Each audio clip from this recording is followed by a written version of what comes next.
How's everyone doing today? My name is David, and I am your host for the Wednesday episode of Hawk Talk. Really excited to be back here for another great Wednesday show. We got our full cast back again. Actually, not apparently. We got one more, but he's not here today, but excited to get him on board as well. But yeah, like I said, I'm your host, David, and we got a couple of really good topics to talk about. Not as many with the quantity. We only have two big ones today, but I figured they're going to take up a big amount of time because, as you guys all know, it's MLB playoff season, and I'm excited. A lot of us are excited, and we're going to break it down today. But before we do that, I wanted to go around and talk about today's Warhawk Thought, which is about, memories, experiences. And so I wanted to talk about, go around the room and ask everyone what their favorite experience is at a professional sports stadium. Doesn't matter the sport, but what's your favorite stadium to go to, favorite experience? So yeah, let's just start over here. So what's up, everybody? I'm Zach Mears. If I had to pick what favorite sports stadium I like to go to, well, it's definitely Guaranteed Rate Field. That's what I like to hear. Yeah, I would say, but I most of the time call it U.S. Cellular Field because that name's just so much better, and that's what I grew up with. Right. Watching them. I've had so many great experiences there. Like, the food there is great. The hot dogs, man, they're like so good there, and I've had so many, good memories there, like, with how they win a game. Like 2 years ago, for example, I went to a doubleheader. I watched one player from the White Sox. His name was Gavin Sheets. Hit his first career walk-off homer. Beautiful. It was a super fun experience. Yeah, one thing I'll say about the whole guaranteed rate, U.S. Cellular, either one, versus Wrigleyville, is that, yeah, obviously Wrigleyville is like more of an experience. It's more well-known. It's one of the most popular venues in all of professional sports. But it's really expensive. It takes, you got to take a train to get there. It's a whole ordeal. Even though, obviously, the White Sox aren't nearly as popular and, not as many people care, it's really easy to get to and from. I remember I took one of my friends who was a Cubs fan to a White Sox game last summer, and he was like, wow, is this actually, super easy, super convenient? We are in traffic for less than half an hour getting out of the stadium, which, is almost half of what it would take to get in and out of Wrigley. So I definitely think for convenience, Wrigleyville has some learning to do. But anyways, let's keep going with the Warhawk Thought. What's up, everyone? I'm Ryan, and my first sports stadium I've ever been to is Wrigley Field. I am a Cubs fan. I just have a lot of great memories there with my family, and I think one time I was really mad. There's one woman, former Cub Javier Baez, did a walk-off for her on Mother's Day, and I just left that in the 10th inning. I was kind of mad I didn't see that, but I think I still had a lot of good memories there, past 3 years, and yeah. It's funny, we talk about the Cubs and the White Sox. I remember, obviously Tim Anderson and Javi Baez were at one point thought to be the faces of those two franchises. Fun fact, which I know will make both of us, it might make you happy because he's no longer there, but those two players are the two lowest OPS hitters out of all qualified hitters in baseball this year. Javi Baez with a 596 and Tim Anderson with a 582 OPS the whole season. It's just, how embarrassing. It's funny how things change, man. But yeah, let's get into Alex. Yeah, for me, I'll have to go a bit north, and I'm going to go to what should still be Miller Park. Yeah. American Family Field now. I've had some great experiences there. Obviously, I want to say I went to a Dodgers game. I saw 2 grand slams. That was pretty crazy. Obviously, Bernie Slide is great. When I was a kid, I got to play ball on the field not once, but twice. That's awesome. Now, I've definitely got a soft spot in my heart for it, and also the sausage races is always great to see. Carson? Yeah, I would say Miller Park as well, just because of all the memories I've had there. But I'm gonna spice it up a little bit and then go outside of baseball. And my favorite stadium would probably be the UWM. NHL. Oh. Because the Admirals. I thought it was going to be a hockey stadium. Oh, I've never been to a hockey game. Oh, okay. Yeah, I wish, but one of these days I'll get to Climate Pledge. But yeah, UWM's ice rink it's honestly really nice for the Admirals. It's not too big. It's not that small. And plus, I did perform the national anthem there. That is awesome. So yeah, it was pretty cool. But yeah, just a lot of good memories there too. What did you perform with? Was this like singing or? I was crash cymbals, so I was doing. Yeah. You guys know that, you ever guys seen that video? It was like a viral video like 8 years ago. Literally. Of a kid doing crash cymbals. One of the cymbals falls down and then he salutes. You guys ever seen that? You guys want to know Dude. something? That was at my middle school. I'm in the background of that way. video. I'm No not even kidding. way, I don't know if you dude. guys know that video. Basically, look that there's up. a viral video from like, I don't know, maybe 2013 of a middle school marching band performing the national anthem in the gymnasium, and the kid on crash cymbals, that kid's name is Andrew Pavelchuk. I know that kid. He's doing the crash cymbals, and one of the cymbals falls off of the strap. He just kind of looks down for a second, and then he just salutes for the rest of the time. And it was like, it got like 20 million views back in YouTube. Was like, just starting out. And that was at Eisenhower Junior High School. I'm in the background of that video as like a 12-year-old. So I always, whenever anyone brings up crash cymbals, I always mention that. That's literally what happened when we were rehearsing for that show. Really? Like I was doing it, and then my director was like, "Oh yeah, just make sure you hold on to it because I saw this one YouTube video." Yeah, no, everyone always talks about it. That was at my my middle school. That's crazy. Right. What are the odds? I know. Wow. I still bring that up to this day. Andrew Pavelchuk, wherever you are, man, I hope you're doing well. We literally, his nickname for the rest of like middle school and high school was Hollywood because of that video. So, yeah, but my favorite stadium, I'm gonna have to honestly go with. It's kind of an NHL stadium, but I'm gonna have to go with the United Center. I got a lot of, as a Bulls fan, I got a lot of great memories there. I actually saw the Bulls when the Bulls were playing the LeBron James Cavaliers back in, I think it was 2015. Maybe 2016.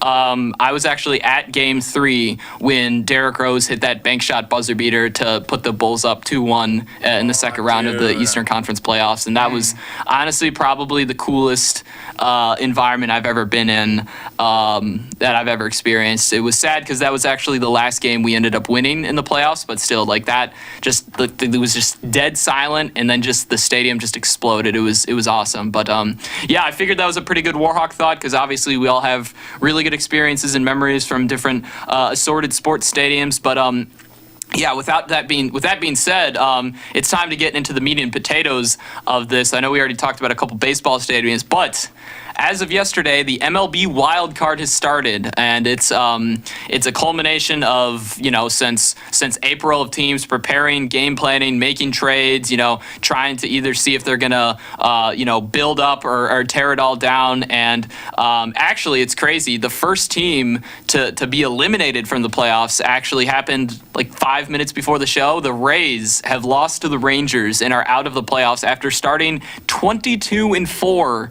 To begin the season. So that's definitely what we're going to get into. But as we're in Wisconsin, we're in Milwaukee, I figure the first series we got to talk about. How's everyone feeling about the Brewers versus the Diamondbacks? We'll go in reverse order. We'll start with Carson. I literally called it yesterday. I was like, yeah, they're not going to do good in this. They're going to lose. I originally said that they were going to get swept, which it still could happen. Very much if so. They lose tonight. But I was saying that yesterday, and then everybody was like, whoa, no way, give them credit. Let them win one game. So, I mean, if they win tonight, then yeah, that's it. I still see them losing. Exactly what I said was going to happen as well happened. Hitting just was not there for most of the game. I mean, I believe it was like past the third or fourth inning, there was like nothing the Brewers scored. And then towards the end, oh my gosh, and Burns did not do good either. He crashed and burned. Yeah. It was just brutal. And when your highlight, I just got that. when your highlight of the team just falls apart, then there's no hope in that game.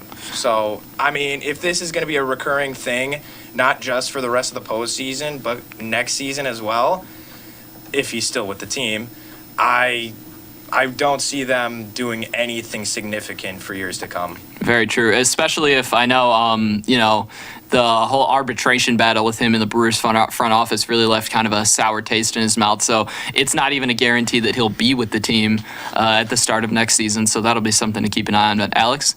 Yeah, see, I mean, for me with Burns, I'm imagining you do something like go to the Mets. You figure, with Stearns going there and stuff, and with money to spend, I figure that they'll just kind of reunite in that sense. And plus, realistically, I don't want to be too brash, but I feel like they can move on. They have a great development system for pitchers. They've got the lab in Arizona, and they'd still have Peralta and Woodruff, and they've got guys that are still developing that they can push forward down the road. But as far as the series goes, when you were saying they get swept, everybody didn't believe it. It's like I believed it. I just didn't want to hear it because it just felt too real. I mean, it just seems like something that they've been prone to do the past few years. I mean, you saw they got the first. They scored in the first and the second, then never again, and then the Diamondbacks were able to put it up in the third, fourth, and then a little extra in the ninth, which didn't really need to. But and it's just, I don't know. I'd love to see them come back, turn things around, start winning again. But in the playoffs, it just seems like they're always a different team. I feel like next year is going to be more so like their year to really make a difference. I feel like a lot of the youth is going to have that year of experience under their belt. Right. And they'll have a lot more health going into it. Jackson Chourio might be up next year as well, which would be absolutely huge, as he's currently listed as the second best prospect in all of baseball according to MLB Pipeline. So, yeah, but Ryan, what do you think? Yeah, I think if Milwaukee wants to force a winner, Force a game 3? force a game 3, they have to have Freddie Peralta pitch well tonight. Is it Peralta tonight? Oh, because Woodruff is hurt. Yeah, that's right. Because he's going up against Zach Gallen, who's he finished the year tied for second in wins, only behind Atlanta's Spencer Strider, and so I think the hitting for Milwaukee has to be the offense has to be very solid tonight. Mm-hmm. And then I think Peralta needs to pitch well against this good surprising Arizona team. Right, yeah, I definitely agree. I feel like, I'll get into that more, but I feel like this is an interesting series because normally you'd see, obviously, the ace of the team pitch first, but with the Diamondbacks, having to make sure that they even made the postseason, Gallen had to pitch in the rotation a couple days ago. So that makes it really interesting for the series. But, Zach, what do you think? I just find that as a huge upset that the Brewers lost last night. Look at the score after the second inning. They were up 3-0, and then literally out of nowhere, Arizona scores 3 runs. It's like you look at the Brewers being like, what happened? Yeah, back to back with Corbin Carroll and Ketel Marte. And then Arizona scored an extra run in the fourth, and then throughout the game it was 4-3, and then Diamondbacks scored an extra 2 in the top of the ninth. It's like you look at Milwaukee being like, what just happened? James So, Draws. I feel like if they want to remain in the playoffs, they got to put on their A game the next 2 games. That's all I'm just gonna say now. Yeah, it sounds kind of cliche to say, especially this early in the playoffs, but for Milwaukee, to me, this felt like just a game that has to be won. It feels like a game that you have to win, especially because, like I said, the Diamondbacks' starting rotation is kind of skewed because of them fighting for, to even make the playoffs in the first place. Going up against a pitcher, I feel bad. I don't remember his name, but the Diamondbacks pitcher for Game 1, I knew he had an ERA of 5.40 or something. Going up against a pitcher that is obviously not their ace and is not someone who would even be on a playoff roster if it wasn't for injuries. I feel like that's a thing you have to take advantage of because now you're facing an uphill battle going into Game 2 with Zach Gallen, who is top 5 in Cy Young. Yes, he did have a little bit of a slow second half to the season, but usually you'd get the best pitcher out of the way in Game 1, like for Corbin Burns. But now you have to face off against their ace and against a team that honestly proved they can hit in clutch situations. Like Christian Walker, I felt like he's the unsung hero of that game. 3-2, top of the ninth, 2 outs, and he hits that. It was almost a 3-run homer off of Devin Williams yesterday. That to me shows that, at least for now, that the core of the Diamondbacks hitters can come through in clutch moments. But even if they do win Game 2, they got to face Merrill Kelly, which isn't much better. So, I'm not going to pull the plug on Milwaukee just yet, but game one definitely did feel like you got to have this one type of situation, especially since if you do in game two, you don't have Brandon Woodruff to fall back on. So it's going to be interesting to see how that series plays out. But I feel like we need to talk about again. How about the Minnesota Twins up right now? We gotta bring that up because I feel like they were a team that, the AL Central, coming from a White Sox fan, the AL Central is kind of like, the Dunkin' Donuts race you see. It's like Agreed. It's just somebody has to win it. It's like the NFC South. Yeah. Really. It really is, yeah. All 5 garbage teams, but one of them has to win the division. One of them has to win it. The Twins would be 4th in the Mariners, Astros, and Rangers division right now, and they made the playoffs, which is just, I'm sorry, it's tough out here, but when you say it like that, it just makes me feel worse. but yeah, Zach, how are you feeling about the Twins so far? I'm just surprised that they're up in this game and them winning yesterday. I was like, again, this is a team, from the AL Central that, in my opinion, isn't all that great. But if I had to pick one of the teams in the AL Central that's at least decent, it's the Twins. I mean, when being at least 6 games over 500 considers you to be decent. It's just like for a team like the Twins and how they're doing so far, it's like, wow, this is a huge upset so far, and they're winning against the Blue Jays, man. Wow. Yeah. Ryan, what do you think about the Twins so far? I think the Twins just have, every year, it seems like the Minnesota just has good pitching. It's like Sonny Gray. Pablo Lopez, guys like that. I know Dylan Bundy is doing pretty well this season. That's actually looking to be I'd say one of the most win-win trades in the league is Marlins get Luis Arias, Twins get Pablo Lopez. That's looking to be a great trade for each side. I forgot that happened. Wow. And the Twins got Carlos Correa. Yeah. Oh yeah. Yeah, he bounced around. That whole situation. Man. Hey guys, I know I accepted 2 offers for a lot less money and a lot more stability, but I'm back. So what's up, guys? Ready for another exciting year. Oh, that had to be an awkward locker room. Oh, it definitely especially because of how bad of a start he had. Yeah. I mean, didn't he have 2 failed physicals or something like that? So he signed with the. Did he sign with the Mets first or the Giants? The Giants and then the Mets. The Giants first, and it was like a Trey Turner or like a Xander Bogaerts type of deal. It was a big deal. Double-digit years, $280 million or something like that. 11-year, 12-year deal. Something, yeah. It's then has a problem with the ankle. Yeah, so just like Trey Turner with that contract he signed. Has a problem with the ankle, fails that. Goes to the Mets, gets, I think it was still a 10-year, but just kind of maybe like a little bit less money. Fails the physical with the ankle. Nobody wants him. Goes back to the Twins. Starts the season off with the 620 OPS. Playoff time, baby. That's the AL. And they won the division. That is the AL Central in a nutshell. Yeah. So what a crazy offseason Correa had. Right. For sure. But yeah, Ryan, do you have any more thoughts? Yeah, I feel like the AL Central. I don't think you. You can say it. It's not very good. Yeah. I won't take offense to that. Yeah, I don't think the past 5 years, I don't think any team has won back-to-back division titles. Because this 2021 it was the White Sox. Last year was the Guardians. This year was the. Last year's Cleveland. This year's Minnesota. Right. Well, in 2021, the only great team in the AL Central was the White Sox. Yeah. But look at them now. Yeah. Well, they went down the drain. Triple-digit losses, baby. Wasn't it back in 2020 the Twins were one of the best teams in the league, and then they just got first rounded? Yeah, along with us. Yeah, both them and us both lost in the wild card. So Never been the same. yeah. Never recovered. Alex, what do you think about that? And then the Blue Jays as well. Yeah, the Blue Jays, I just don't get it. I feel like it's just, they're always so disappointing. Because you look at the roster, you look at what they've got. You always love Vlad Guerrero Jr. I mean, he's always going to be able to have a little pop in his bat. Right. Got Bo Bichette putting up a nice average above 300. You feel like they've got the pieces. They should be able to do something with it. But then they just hit the playoffs, and now they're just stumbling along, not really figuring out how to get past the Twins, which, I mean, give credit where credit's due. You win a game, a win's a win. But, I mean, the Twins, let's be real, it's still not a very good team Right. coming from not a very good division. Exactly. No, I mean, yeah, George Springer also has just been pretty much Oh, yeah. non-existent this year. It's just, I don't know. All right, yeah. So, I lost my train of thought for a second.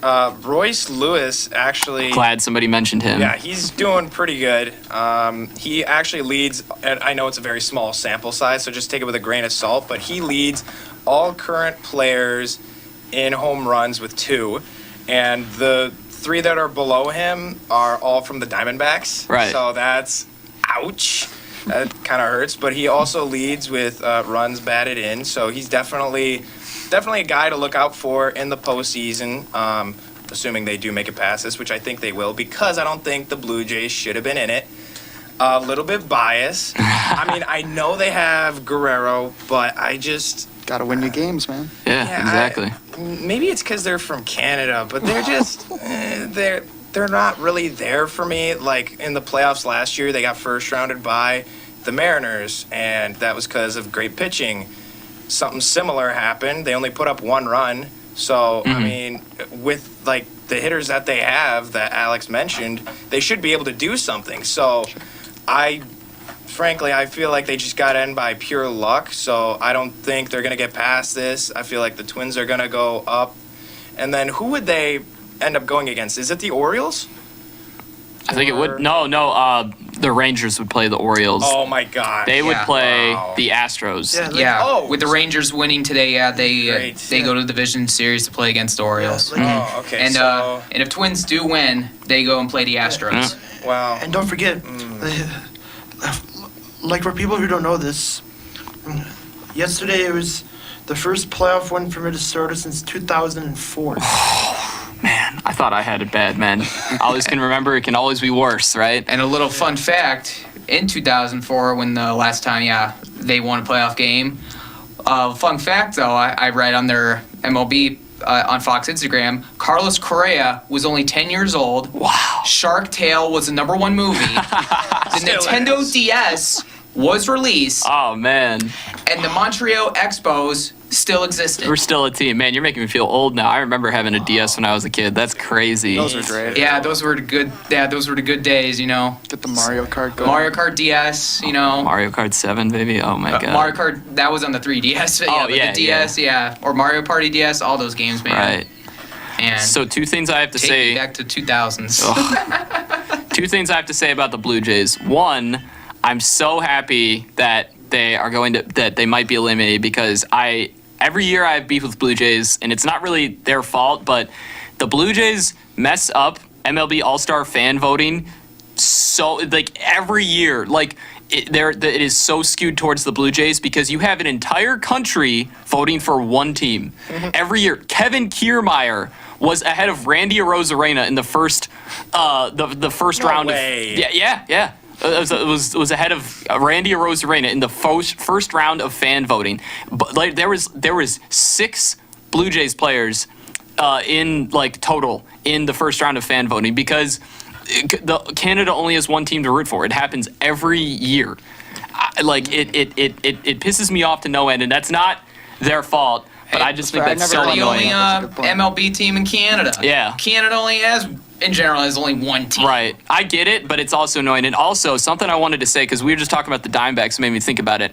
Looking back at it, I know hindsight is 20/20, but that has to be like Dalton Varsho to the Blue Jays for Lourdes Gurriel Jr. and Gabriel Moreno is going down as like a really lopsided trade. That has to be. I remember when that happened last offseason, I was like, wow, the Blue Jays got a really nice deal, so that Alejandro Kirk and him can split time between catcher and designated hitter. But looking back at that, I mean, you had Lourdes Gurriel who had 2 RBIs and went 2 for 3, and Gabriel Moreno who drew who also had 2 hits and drew the critical 3-2 walk on Devin Williams to set up that Christian Walker 2 RBI double. And it's like, you think, wow, like, did not expect it to age like that. But Dalton Varsho, I'm not sure. I think he's on the playoff roster for Toronto, but I'm not sure if he's going to start. So very interesting to see how that trade played out. But Yeah, okay, so the other wild card series, the other one I wanted to talk about a little was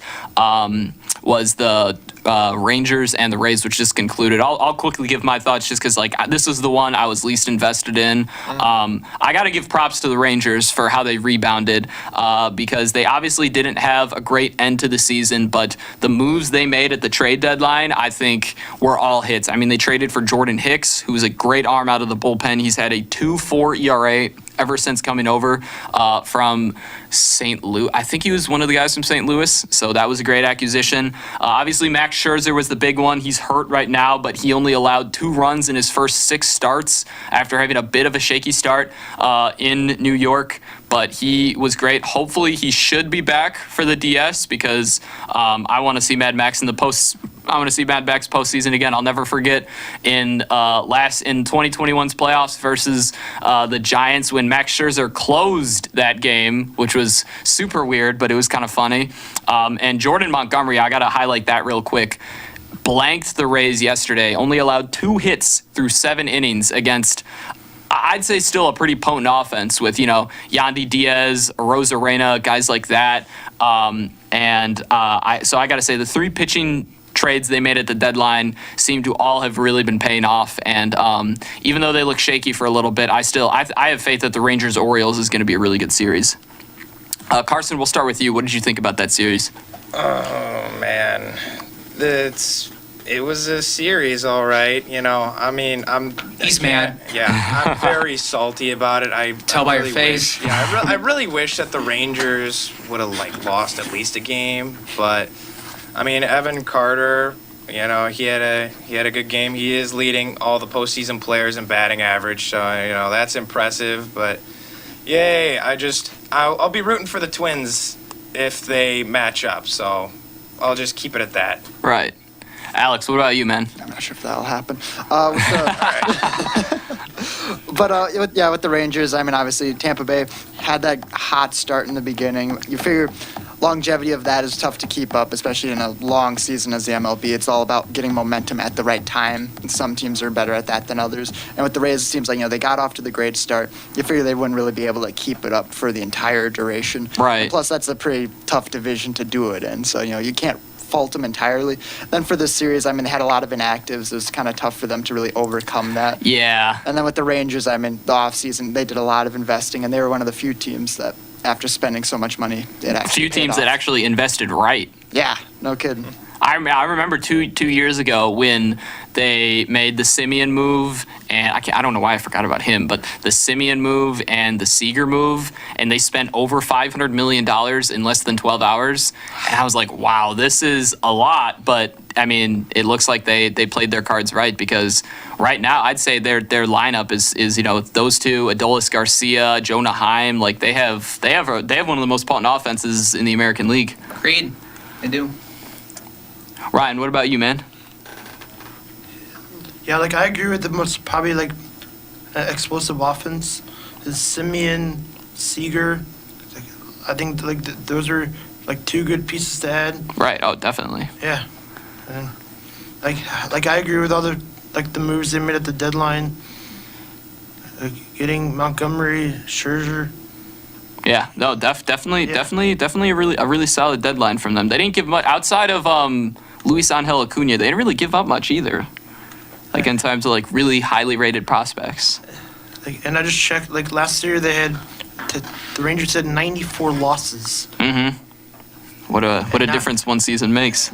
And now they're in the ALDS a year later. Yeah. You can really tell they made moves during off season. Yeah. Definitely. All right, Zach. What about you? Well, it was such an unfortunate ending, for the Rays. You go from being winning the first 13, 14, 15 games of the regular season. You're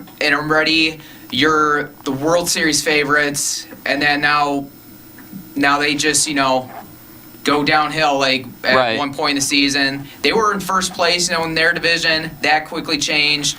They ended up finishing second. They still managed to make the playoffs, and they literally get swept by the Rangers. I mean, how about the Rangers though? Mm-hmm. They literally, in my opinion, don't have the best bullpen, but their offense to me is impressive, and I Right. think they're really gonna show show that when they go play the Orioles in the division series. It should be a great series to watch, and I'm really looking forward to that one. I just want to talk about the Rays had 4 errors yesterday. Yeah, yep. They were Four. getting booed.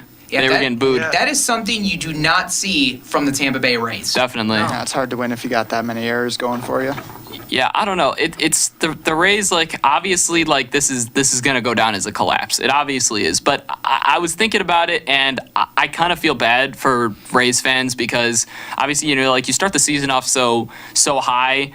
And like, I agree with what you said, Alex, about, like, you know, sometimes, you know, you may think that you peaked too early, but I honestly think a lot of it was out of their control. I mean, Kevin Gausman, you know, was, you know, some might say even better than McClanahan this year. And McClanahan goes down, and you think he's going to be on the 15-day IL with that pectoral. Then it turns out he needs surgery, but he should be back within, like, you know, maybe the playoffs. Then it turns out that now he might not even pitch in 2024. And then you're like, okay, well, at least Gausman's been even better than advertised. 2 weeks later, Gausman gets hurt. He needs Tommy Johns. He might not be available to pitch in 2024 either. If that wasn't bad enough, Jason Adam goes down like a month later, who's one of the best middle innings relievers, like one of the Chad innings eaters in baseball. He's really good for them last year. He goes down. He's going to be out for. I mean, he's obvious. I think he could have returned, but he's out for the whole season. And then obviously the whole Wander Franco thing. Can't really get too much into it, but it's just to have what you considered at one point like your franchise player now may never play baseball again. It's just. It's hard to overcome that many hurdles, even if you have that big of a lead. Like, I understand that, like, you know, part of being a manager is like dealing with adversity and being able to overcome things like that. But that's to have your 2 best pitchers out, your best reliever out, and, you know, maybe the best contact hitting shortstop in baseball.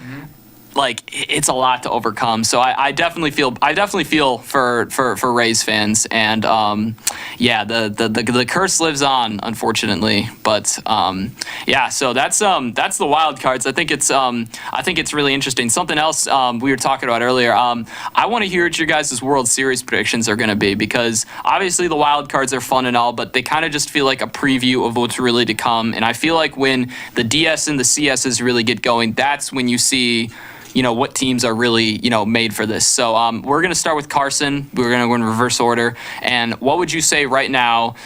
Keep in mind before you start, like I said, I just wanted to say this on air. If anyone was considering picking the Orioles, just know that Felix Bautista is confirmed to be having Tommy Johns, and he will be out for the rest of the season. The best closer in the American League.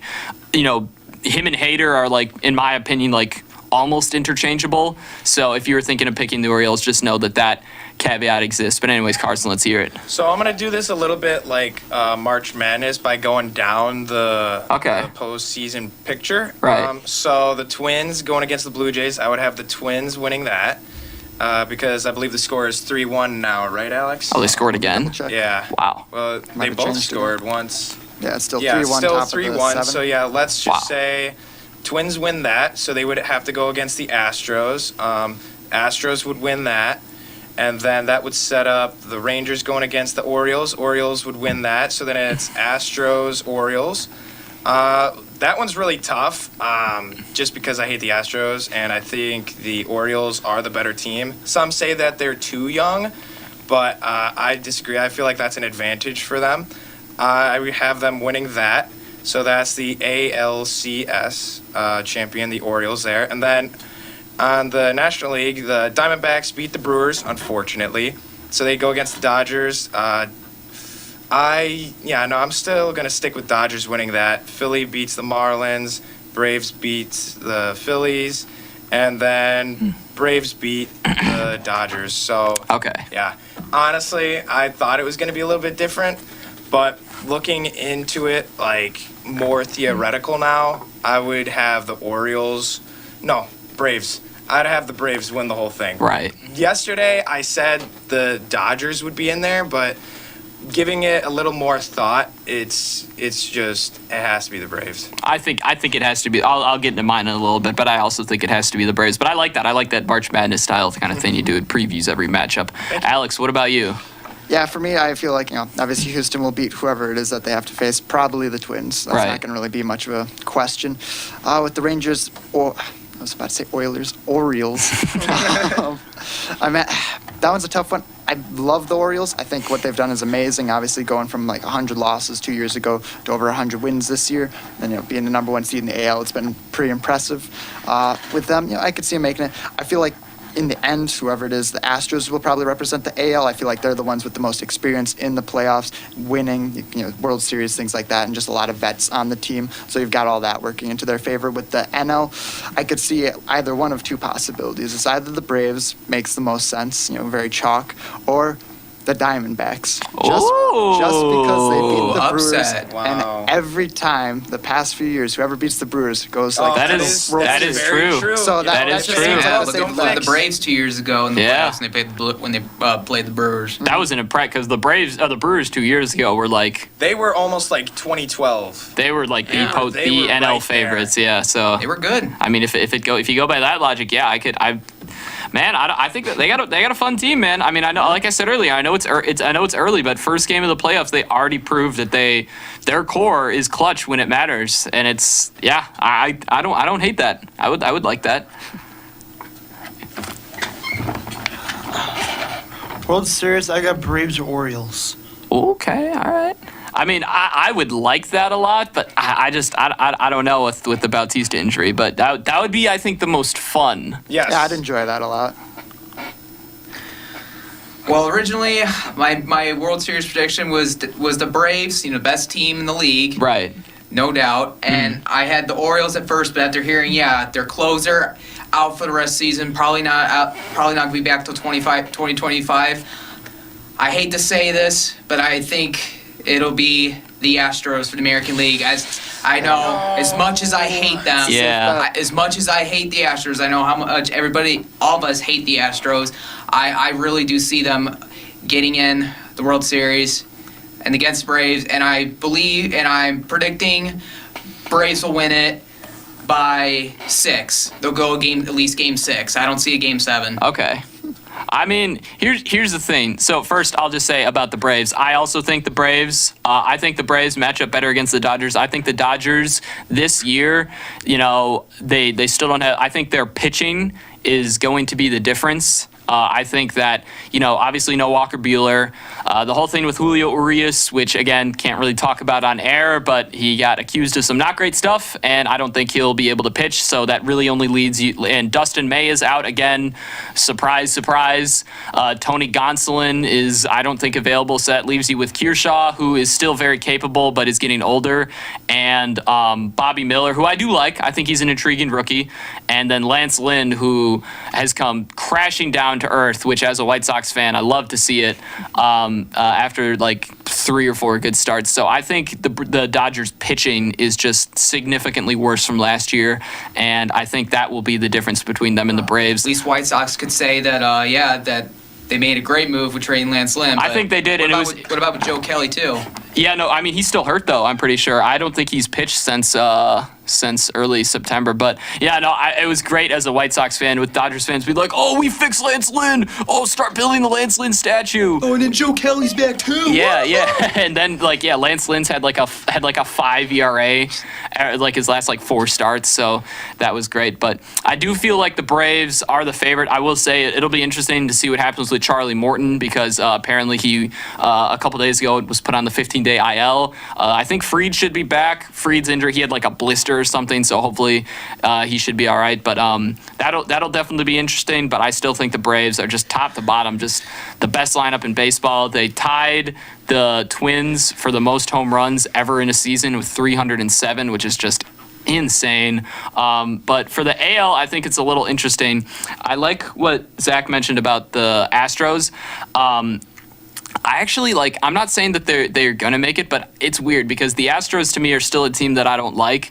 But as the years progress, the Astros are getting more and more out of the core that won the World Series cheating. Like Gurriel isn't there anymore. And it's they got guys like Kyle Tucker. I'm a big Kyle Tucker guy. I think he's dope. And obviously Yordan, I know Carson is not a big Jordan guy, but I mean, sucks. And you know Abreu's now Yeah, with Houston. I was too. gonna say, and as a diehard White Sox, I literally have a Jose Abreu jersey on right now. Yeah, he's it not would with be the South nice Side anymore. Yeah, it would be nice to see him actually be in a winning environment that prioritizes making deep playoff runs, something that he unfortunately did not get to experience within the first 9 years of his career. So it's conflicting to me because obviously I don't like the stigma around the Astros. I don't like Dusty Baker. I hate Altuve and Bregman, but too. there's other guys on the team that weren't a part of that I think are pretty cool. So Yeah, that being Altuve. said, I know I can't stand it. man, I don't want to see it. Man. Ooh.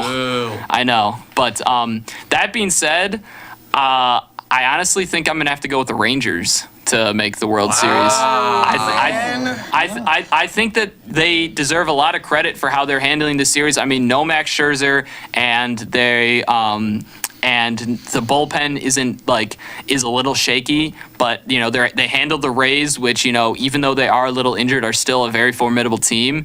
And I think if you put the Rangers and the Orioles up together, I would honestly probably take the Rangers. The Orioles have a really fun lineup, and they have Gunnar Henderson is my clear AL Rookie of the Year, Adley, Ryan Mountcastle, Austin Hayes, Cedric Mullins. They're all great. But I think the Orioles, like the Dodgers, are very inexperienced at pitching.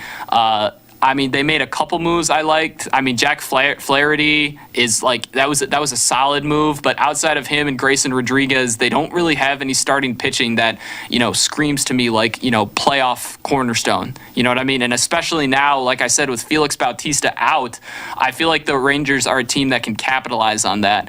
And so I think if the Rangers and the Orioles, I think the Rangers are going to win that. I think their pitching is better, and I think their lineup is more postseason experience. And then against the Astros, I don't know. I think that the Astros are a little bit weaker this year. I mean, Verlander has showed at times that he's people have gotten to him, and Framber Valdez as well. I mean, he's also a little inconsistent. I mean, the dude threw a no-hitter, and then the very next start he gave up 8 runs in 4 innings. So I don't know. I don't know.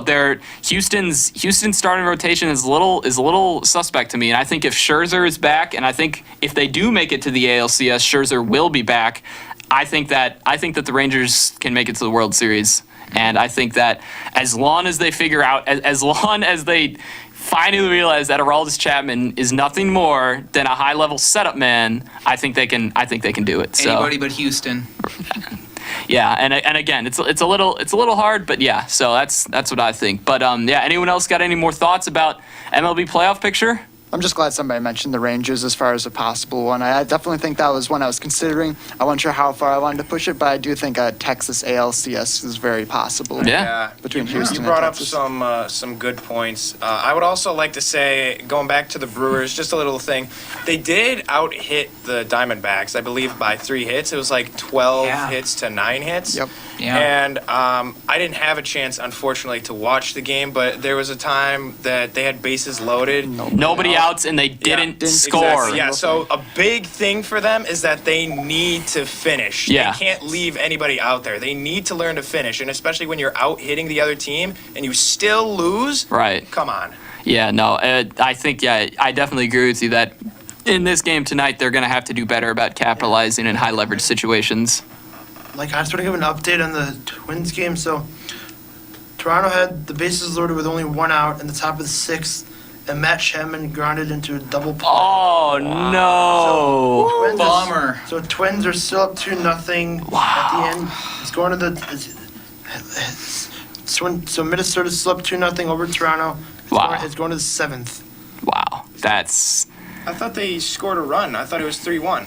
Oh, they took it away? They took a run. Still in the 6th. It Well, probably was never mind. reviewed or His something is or behind. challenged. Okay. His Okay. is Yeah, and it so- probably got overturned. I gotcha.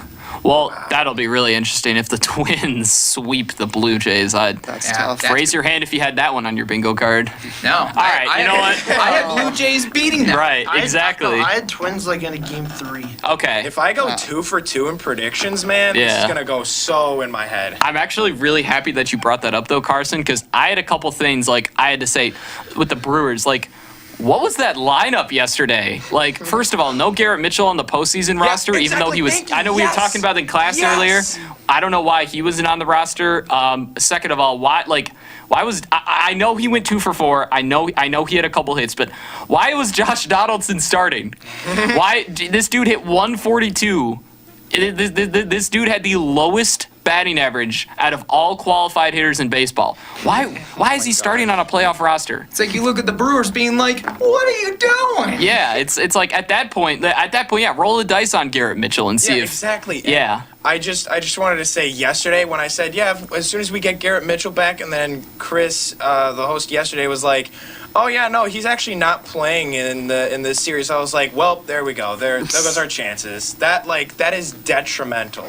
Yeah. I mean, so he didn't really play the whole year. I feel like But you're asking still, an I mean, I awful feel like lot. he's better than what we got. Yeah, That's why I he think it's has, more like, of a next year thing. He has I a feel like- small sample size, but he's That's fair. so Small much. sample He has size. so I feel much like you could just potential. roll a Sal Frelick. in I this just kind of don't. I field. just feel don't like understand why you high. would like bring him back for the last 10 games of the Exactly, season. yes. That's just kind of see like how he's recovered at this point. That's and like fair. if you really did enough to show like just without a doubt you have to put him on the roster, then you could do it. But Well- if it wasn't anything outstanding, That's fair. According to an outside source within the school here, he may come back. He All may right. come back if All we right. get past this series. Okay. That's outside source being Sam Strauss. Outside source, like maybe a Like couple outside- rooms Yeah, down. maybe right there. Yeah. Maybe literally I can see him. Oh, I can see him right now. That's beautiful. He's like lined up perfectly with us. But yeah, so I'm glad that we got everything out. I'm glad that you mentioned that about the Brewers, and it looks like I was able to predict the future. We spent like I knew that we could get some really good points out about the MLB playoffs. Yeah. Took around 40 minutes, but just enough time. I know that this isn't everyone's favorite subject, but I really want to talk about college football for like maybe just 10 minutes because I'm a huge college football guy, and this season, honestly, it hasn't really disappointed. This season of college football, in my opinion, is one of the most QB-rich classes we've seen in a while. I mean, you got obviously the two big dogs are Caleb Williams and Drake May, but then you also have guys like Michael Penix, Quinn That's my Ewers. guy. I know.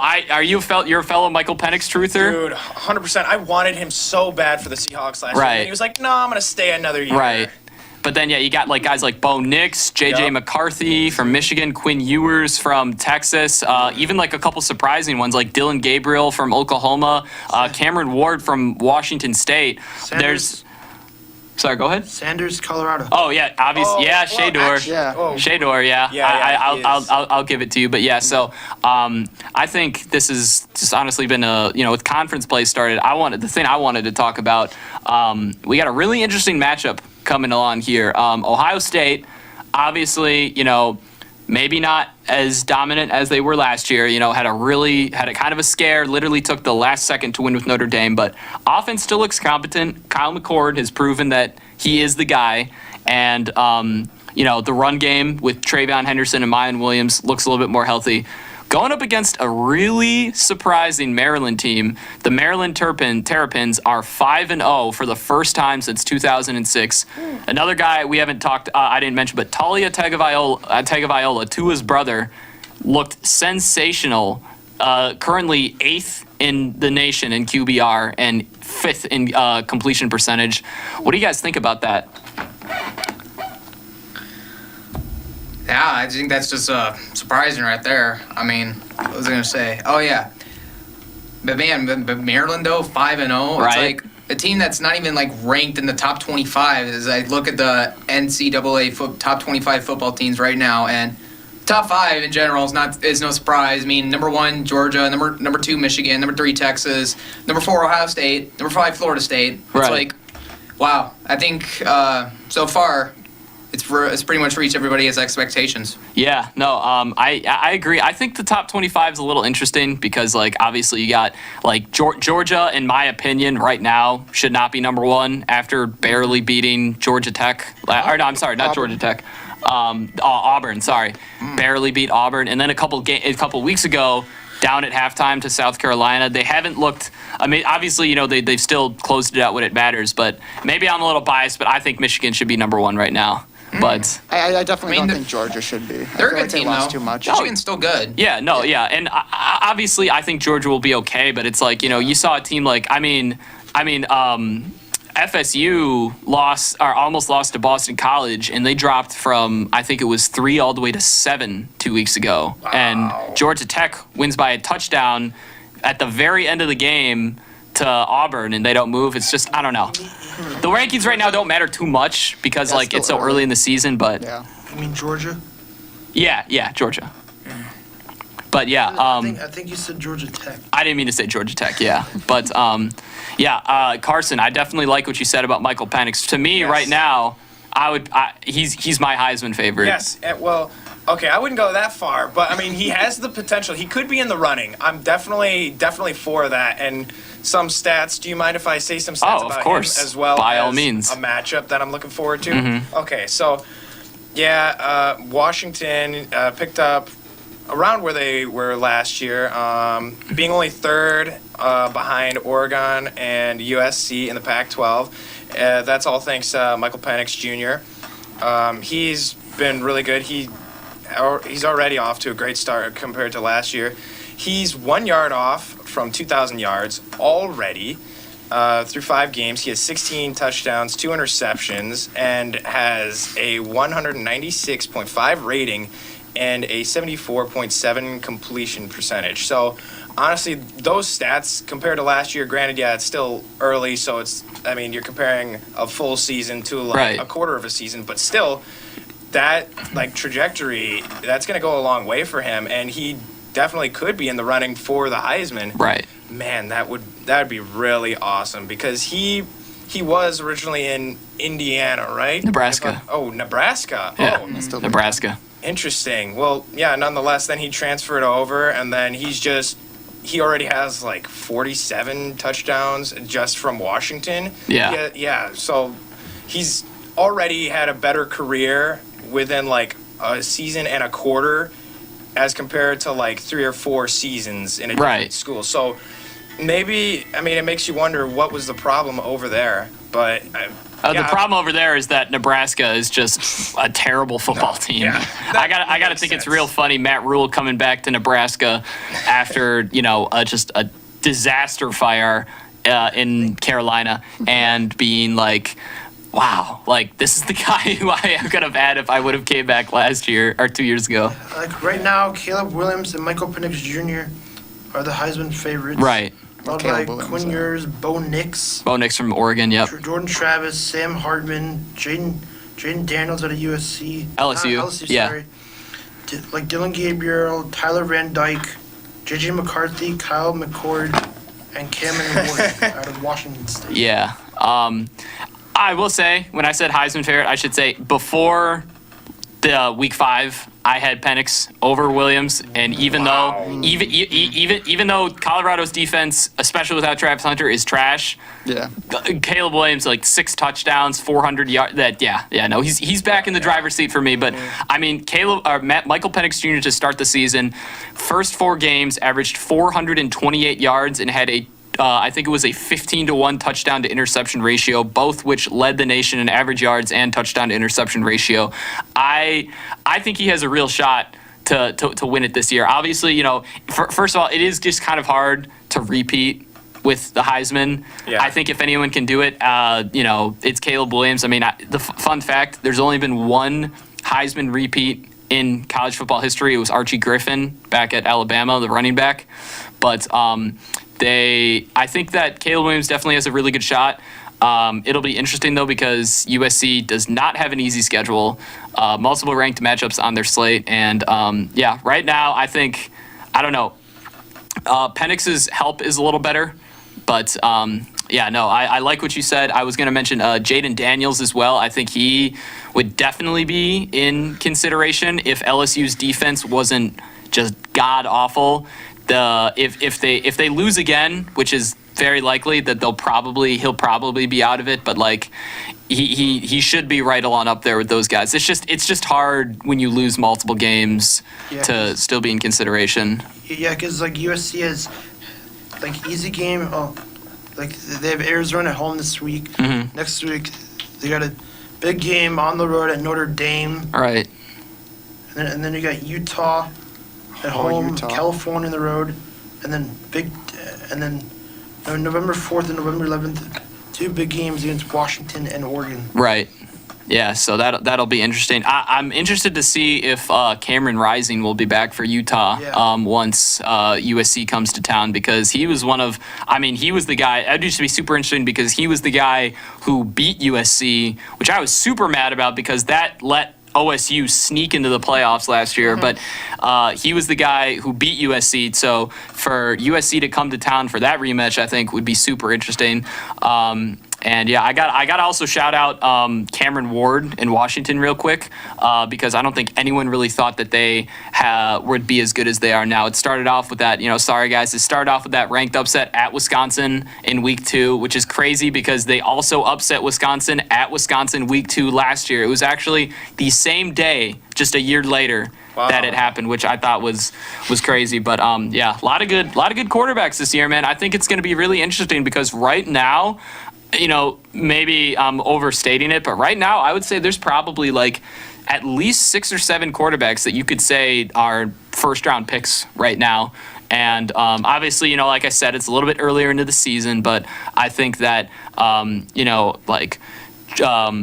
Williams, May, Bo Nix, Quinn Ewers, Jordan Travis, McCarthy, and Shador Sanders. I think Shador Sanders has a little bit left to go.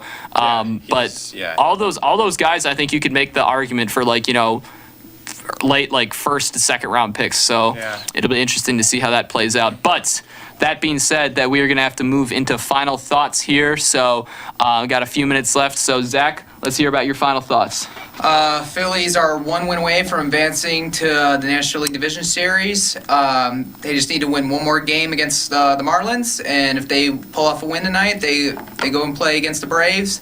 And you could really tell by last night, both the Phillies and their fans really want that World Series ring. Hey, ask Nick Castellanos last night too. The ring finger. I don't know if I can. I don't know if we can do that on air, but that was. But still, no. But that was dope. But still, go ask Nick Castellanos, and and you can tell, they really want that right. World Series ring. Yeah, we didn't talk about that one much, but I think the Phillies are sweeping. I didn't even really feel like we needed to talk about that. I think the Marlins are cooked. Yeah, it's common sense. Yeah. So, yeah, Ryan, what about you, man? My friend, I thought Ronald Acuna Jr. wins the NL MVP. Okay, yeah, I like that a lot. I think Ronald is sick. I think that this is a historic season for him in many formats, and I wouldn't mind that at all. For me, the Chargers traded J.C. Jackson back That's to the true. Oh Patriots. yeah, I saw that. Big one. I'm pretty happy about that. They finally they got something for him instead of just a bunch of dead money and Right. cut. So I guess sending him back to the only place he could probably have any success. So. Remember, 2 years? Was it 2 years ago? Yeah, last 2 year. years ago. I thought that was him and Darwin, best corner safety combo in the league. I was hesitant right from the get-go. It's like, dude, it's a big-name cornerback. It's from New England. I don't know if this is actually... He really only had 2 good years. Yeah. Yeah. Well, I bet you're happy to have that off your hands then. Very much, yeah. A lot of money. Yeah, so connecting back to the last segment, I was going to say my favorite matchup this upcoming college football games would be Oklahoma going against Texas. That's going to be a big one. That's going to be a huge one. Right. I would go more in depth about that, but I have other things to talk about first. So It's going down his list. yeah, I'm so excited for hockey. There's only 5 days, 6 hours, 1 minute, and 15 seconds until the puck Wow. drops. And also, what instrument did you play for the national anthem video that you were talking about? I used to be a trombonist, man. Yeah, We we found found it. you. We found You it. found it? Yep, We see you you're right here. Oh there. my, no shot. Yeah. What's the name of the video? I'll show it to you after the Yeah, broadcast, yeah, but just yeah, I found it look as up look up kid drop cymbal during national anthem. Yeah. That's crazy. Dude, you're just as famous. You're like an Crazy. extra in a Over movie. 20 million views. Yeah, it's something like that. Yeah, no, I mean, honestly, I still, I'd put that on my resume. Just be like, hey, guys, if you want to connect with people, really, just know that you pull up this video, people, I go to a party, people aren't you that guy that was, just blowing away at that trombone in that cymbal video? I'll be like, God, I said no cameras tonight, guys. Come on now. Yeah, I'm YouTube famous. But yeah, so yeah, we only have 20 seconds left, so I'll just say I'm really excited for MLB baseball. Joe Burrow, if you're watching this, please, if you need a calf, let me know. It's really hard out here, but thank you guys for another great episode of Hawk Talk. I'm really excited to really get some good chemistry going with this group, and see you guys next week at Wednesday.